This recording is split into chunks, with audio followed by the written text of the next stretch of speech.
Welcome to Techopia Live. Thank you very much for joining us today. For those of you that's just stopping in or listening to this a little bit later on, make sure that you share, comment, like, and get involved as we share some more about the tech community happening right here in Ottawa.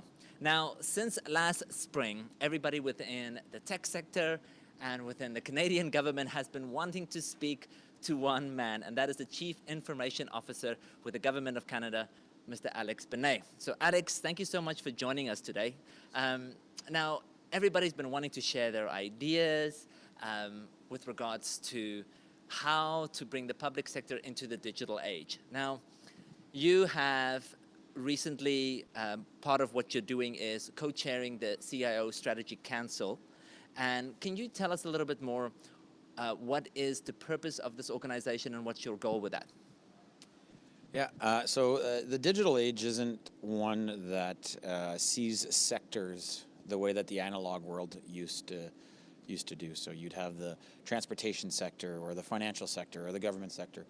So part of the goal of the Cio Strategy Council, which I've had the pleasure of co-founding with Jim Balsillie, who the country knows very well, is to get CIOs from cross sectors together in a room on a bi-monthly basis to talk about standards in the country, ranging from cybersecurity to accessibility of technologies, to look at the problem from multiple lenses. So yeah, sure, from a buying perspective, because we represent a lot of buying power as CIOs from the Government of Canada, from, as I mentioned, all the other sectors that are involved, but also just from helping Canadian supply meet an emerging digital demand. So what are some of those standards that could help Canadian companies compete globally? So you have to look at, as soon as you go digital, you go global. So you're not necessarily just looking at one area or one slice of a problem. You have to look at it cross-sector and through multiple lenses, from an export lens, from an operational lens. So the CIO Strategy Council's goal is to crunch on some very important issues for the country, as I mentioned, from cybersecurity to accessibility standards to cloud, and actually start acting as a country across all these sectors in a digital space. So we're pretty excited about it, and we're excited that Jenna Suds, who's a local Ottawa woman here, who's done a great job for the tech scene in Ottawa, that'll be taking the role of executive director. It's a not-for-profit, so the members are buying into homegrown Canadian research, and we're pretty excited about it. You've been in the job for literally just, maybe over a year and a half. Oh, excuse me, over a half a year, really, just 6 months. It feels like, I know I want to say a year and a half, because I feel you've been extremely vocal, you've been extremely out there, you've been communicating, you've been sharing information, which I think is a huge step in the right direction. Now, maybe you can share with us a little bit, what is some of the key implementations you have made up to this point that you feel is really, aligning with your strategy and what you're trying to achieve? So not to get too complicated in a 15-minute interview, but what we're trying to do with the town is add a lot of discipline across the enterprise in order to be more agile.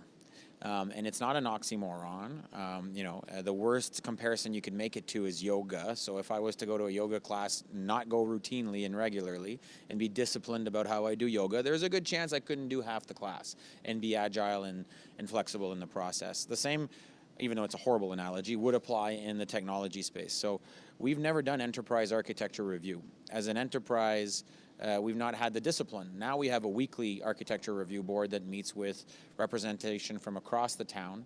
It's an open line, so we have about 500 people dial in every week to find out what's being discussed. It will set technology standards for the Government of Canada, and we'll operate against those standards, which means that we could start moving around a little bit more nimbly as opposed to continuously being stuck in the mud. That's an example of discipline leading to more agility. In the meantime, we've looked at procurement. We've been able to launch a 2-month procurement exercise, more along the lines of putting the challenge out on the street, not spending 3 years defining requirements. And I don't want to be too direct in my statement, but we will take 2 to 4 years to define requirements based on all the vendors' input on why their product's the best. So if you really think about it, is that really resolving our problem, or are we being influenced by what vendors think their technology could do? And I've been in both worlds, public and private, so I know the answer to that. So as opposed to trying to define our problem, We're just putting our requirements and the solution, we're just putting the problem out on the street. So we're able to do in 2 months from beginning to end a procurement process which ended up being a Dragon's Den style assessment where somebody got a contract on the spot within 2 months, not 2 to 5 years. So we'll be looking at doing a couple more this year and sort of educating people on the fact that it can be done. So that's another example. So at the end of the day, it's not always our policies that are out of date or our approaches. It's just maybe just the culture and the mindset. So you can do things quickly, you can be collaborative, you can be innovative. You just maybe have to take a step back and approach the problem from a different manner, and that's what we have to get better at. There's different solutions for different problems, especially when you have an ecosystem the size of the Government of Canada's. 17,000 computer science workers or computer systems workers, $6 billion a year in average annual spend. It's a big machine, so it takes time, but hopefully you kind of relentless incrementalism, you do a couple sort of innovative things and a little bit different, and then people can rally around that. But that only happens if you talk about it and you do it in the open. You cannot be in a government tower and strictly do this innovation thing in a tower in government and isolated from the rest of the world. So we have to talk about what we're doing, we have to get out and show people what we're doing, and we have to change course if it doesn't make sense.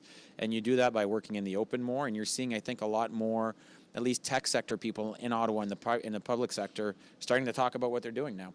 We've got draft digital principles out for consultations. We've got a draft artificial intelligence white paper and strategy for the government that's out for co-development with experts. We don't have all the AI experts in Ottawa.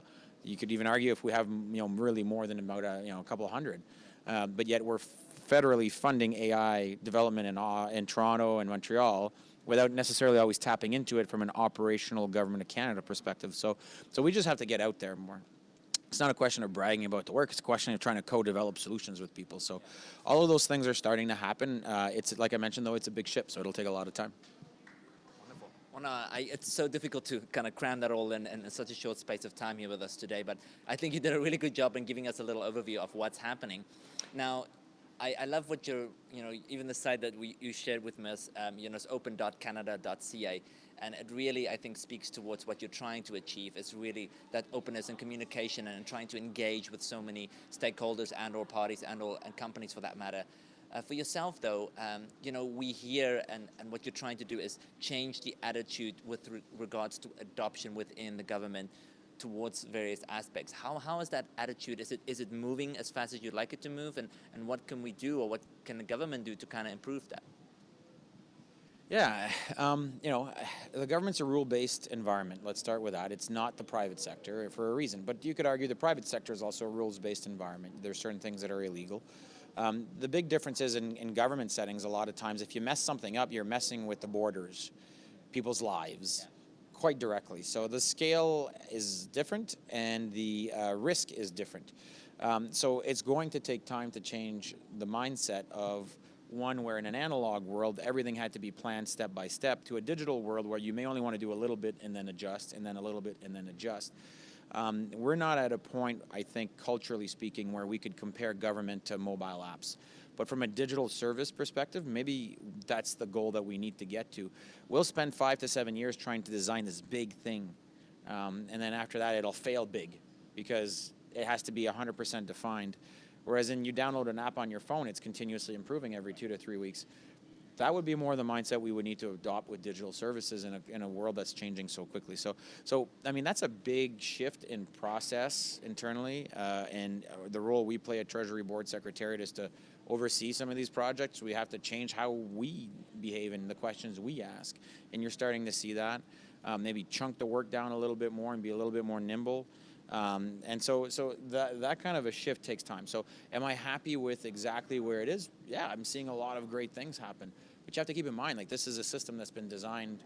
In some cases, the laws that we're trying to work within in a digital age have been literally created pre-car.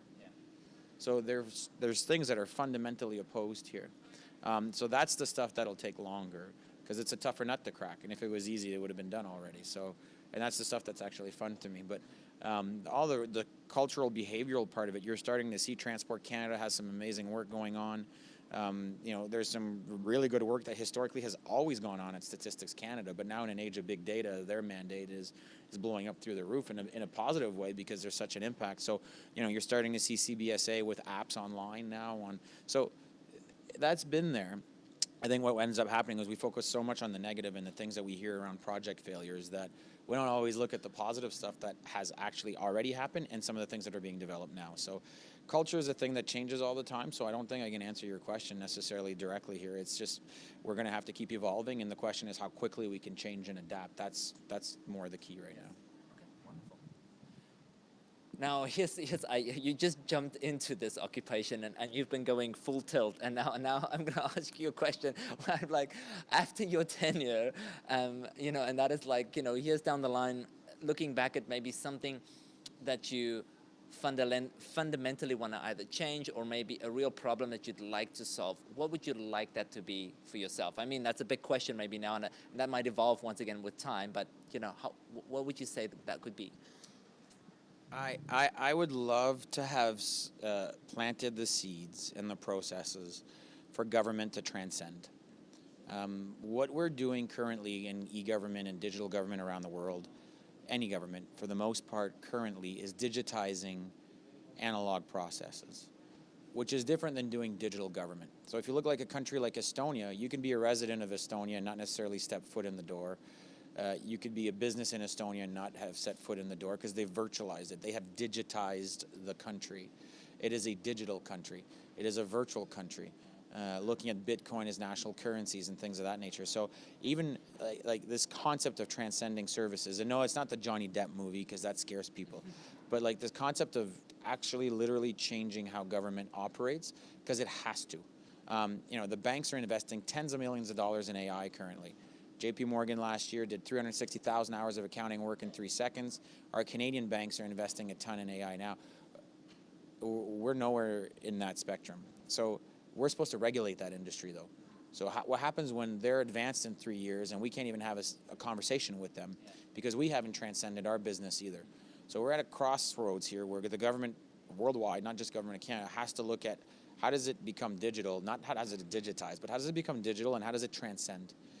So being able to set the stage for that, because I think this is a journey that doesn't end, would be tremendous. So that looks at legislation, that looks at service delivery, that looks at how we design things, and actually embedding digital principles and standards and architecture into how policymakers think. Because Ottawa is a town that has mostly policymakers, but now we're in an age where policy will never keep up with disruption. It's over. That battle is lost. The data battle is lost. The deluge is there. So how do you actually recreate a town around that and not the traditional, maybe a little bit more linear policy development approaches with a beginning and an end to consultation, or not necessarily always having the data necessarily in front of us because we live in a data-rich environment? How do you make the government of Canada digital? That would be amazing to be able to say you've started turning, it's a large ship, 300,000, 400,000, 500,000 employees, depending on how you define the government of Canada, billions of dollars to start to turn that ship in the digital direction. Not only would it be great to say that I was involved in that, I fundamentally believe as a citizen it's an absolute must. So it's going to, I got to go back and figure that out. But yeah, that would be fantastic. That'd be fantastic. Yeah. For those of you that just joined us, if you're wondering who we're speaking with, once again we say the key gentleman that I know so many people in the tech sector and the Canadian government has been wanting to speak to, Alex Benay, the Chief Information Officer with the Government of Canada. Alex, thank you so much for sharing a little bit of your insight. I know you got places to go, people to see, and you got that big ship to slowly but surely turn. But it is an exciting time for Canada. It's an exciting time for Ottawa. I mean, we're just sitting here today at the Innovation Centre at Bayview Yards, which once again, I think if you're just in these environments, and we have so many of these wonderful incubators and accelerators around the city, and we have so many amazing entrepreneurs and businesses in our city that play such a key role in keeping this community alive. So it's wonderful to see that, someone like yourself is taking that and working, bringing that communication together with the public sector as well. So thank you so much for joining us today. For those of you, make sure that you join in next time again, either Monday or Wednesdays here on Techopia Live, or you can check out on techopia.ca, or you can go to open.canada.ca and go check out all the latest blogs, because that is really, I know you've really made a real effort to keep that up-to-date information in there as much as you can. And maybe you can even see Alex's Rick Mercer ran, which is pretty spectacular. I love that. Gotta go see it. It's great, and it gives you really good insight as into where you want to go as well. Sounds good. Thank you so much. Thank you. Thank you.